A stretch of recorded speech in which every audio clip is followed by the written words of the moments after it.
പട്ടിണി കൊണ്ടോ കഷ്ടപ്പാട് കൊണ്ടോ ബുദ്ധിമുട്ട് കൊണ്ടോ ഒറ്റപ്പെടൽ കൊണ്ടൊന്നും ഒരാണും അത്ര പെട്ടെന്ന് കരഞ്ഞീന്ന് വരൂല. പക്ഷെങ്കിലുണ്ടല്ലോ, ഞാൻ എന്റേതെന്ന് കരുതിയ പലരും മാസത്തിൽ നാട്ടിൽ അയച്ചു കൊടുക്കുന്ന പൈസയിൽ എന്തെങ്കിലും ഒരു കുറവ് വന്നു കഴിഞ്ഞാൽ അവരുടെ നോട്ടത്തിലും ഭാവത്തിലും ഉണ്ടാകുന്ന ഈ മാറ്റങ്ങളുണ്ടല്ലോ, ആ മാറ്റങ്ങളാണ് ഓരോ പ്രവാസിനെയും തളർത്തുന്നത്.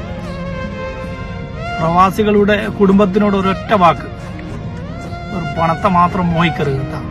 നിനക്ക് വേണ്ടി നഷ്ടപ്പെടുത്തിയ ഓരോ പ്രവാസിന്റെ യൗവനം, ഓരോ പ്രവാസിന്റെ സമയം, ഓരോ പ്രവാസിന്റെ ഇഷ്ടങ്ങൾ, ഓരോ പ്രവാസിന്റെ ആഗ്രഹങ്ങൾ എല്ലാം മാറ്റിവെച്ചിട്ട് എല്ലാം എന്റെ കുടുംബമാണ്, അതല്ലേ എന്റെ കൂടപ്പുറപ്പാണ് എന്ന് വിചാരിച്ച് കഴിയുന്ന ഒരുപാട് പ്രവാസികൾ ഇത്രയും ചെയ്തു കൊടുത്തിട്ടു കുറ്റവാക്കും കുറ്റപ്പെടുത്തലും മാത്രം അനുഭവിക്കുന്ന പലരും തലയണ കെട്ടിപ്പിടിച്ചിട്ട് നിറ കണ്ണുകളോട് കൂടിയിട്ട് ഓരോ രാത്രി കഴിച്ചു കൂട്ടുന്നു.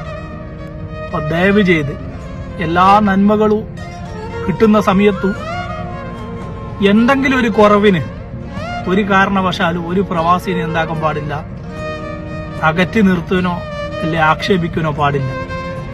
എല്ലാം കഴിഞ്ഞ് തിരിച്ച് നാട്ടിലേക്ക് ഒരു മടക്കയാത്ര ആഗ്രഹിച്ച് നിൽക്കുന്ന സമയത്ത് പടച്ച റബ്ബിന്റെ വിളിക്ക് ഉത്തരം നൽകി 6 അടി മണ്ണിലേക്ക് തിരിച്ചു പോകുന്ന സമയമുണ്ടല്ലോ, ആ സമയം 2000-3000 ദിർഹംസ് ഇവിടെ കിട്ടും പോലും ബാങ്കിൽ പൈസ ഇല്ലാത്തത് കാരണം നാട്ടിലേക്ക് പോലും കൊണ്ടുപോവാതെ ഇന്നും ഈ മരുഭൂമിയിൽ അന്ത്യവിശ്രമം കൊള്ളുന്ന ഒരുപാട് പ്രവാസികൾ. ഒന്നിനും ആയുസില്ല, ആരോടും വാശിയില്ല, ആരോടും വെറുപ്പില്ല.